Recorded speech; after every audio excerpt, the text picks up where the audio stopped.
শয়তানও এত সুদ খাইতে পারে নাই যত সুদ খেয়েছে ইউনূস নামের এই বেয়াদব। আমার আল্লাহ বললেন যারা সুদ খায় এরা মুমিন না। বাংলাদেশের সুদখোর আছে না নাই? চ্যাম্পিয়ন পুরস্কার আছে না নাই? নোবেল পুরস্কার আছে না নাই? শয়তানও এত সুদ খাইতে পারে নাই যত সুদ খেয়েছে ইউনূস নামের এই বেয়াদব। সেজন্য এই বেয়াদবের সাথে আমাদের কোনো সম্পর্ক, যদি তার সাথে সম্পর্ক থাকে মুমিন হওয়া। কে বলছেন? দিয়েছে। এখন একজনের চেহারা খুব দেখা যায় টেলিভিশনে।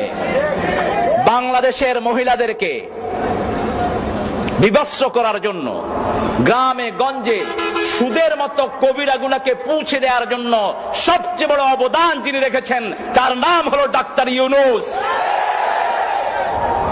সুদ এত বেশি কোন ব্যাংকে নাই যত বেশি গ্রামীণ ব্যাংকে, এবং এই সুদ দিয়ে তিনি মানুষের বাড়িঘর ভেঙে নিয়েছেন। এটার অসংখ্য নজির আছে।